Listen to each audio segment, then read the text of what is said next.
شروع اللہ کا نام لے کر جو بڑا مہربان نہایت رحم والا ہے۔ لوگوں اپنے پروردگار سے ڈرو کہ قیامت کا زلزلہ ایک حادثہ عظیم ہے۔ اے مخاطب، جس دن تو اس کو دیکھے گا اس دن یہ حال ہوگا کہ تمام دودھ پلانے والی عورتیں اپنے بچوں کو بھول جائیں گی اور تمام حمل والیوں کے حمل گر پڑیں گے، اور لوگ تجھ کو مدہوش نظر آئیں گے، حالانکہ وہ مدہوش نہیں ہوں گے بلکہ عذاب دیکھ کر مدہوش ہو رہے ہوں گے۔ بے شک اللہ کا عذاب بڑا سخت ہے، اور بعض لوگ ایسے ہیں جو اللہ کی شان میں علم کے بغیر جھگڑتے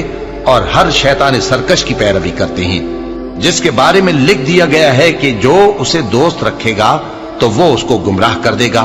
اور دوزخ کے عذاب کا رستہ دکھائے گا۔ لوگوں،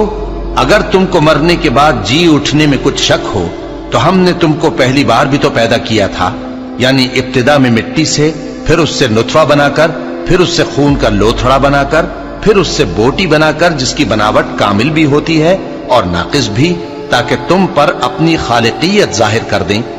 اور ہم جس کو چاہتے ہیں ایک میعاد مقرر تک پیٹ میں ٹھہرائے رکھتے ہیں،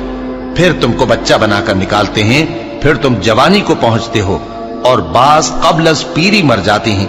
اور بعض بڑھاپے کی نہایت خراب عمر کی طرف لوٹائے جاتے ہیں کہ بہت کچھ جاننے کے بعد بالکل بے علم ہو جاتے ہیں۔ اور اے دیکھنے والے، تو دیکھتا ہے کہ ایک وقت میں زمین خشک پڑی ہوتی ہے، پھر جب ہم اس پر مے برساتے ہیں تو وہ شاداب ہو جاتی اور ابھرنے لگتی ہے اور طرح طرح کی بارونق چیزیں اگاتی ہے۔ ان قدرتوں سے ظاہر ہے کہ اللہ ہی قادر مطلق ہے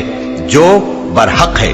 اور یہ کہ وہ مردوں کو زندہ کر دیتا ہے، اور یہ کہ وہ ہر چیز پر قدرت رکھتا ہے، اور یہ کہ قیامت آنے والی ہے اس میں کچھ شک نہیں، اور یہ کہ اللہ سب لوگوں کو جو قبروں میں ہیں جلا اٹھائے گا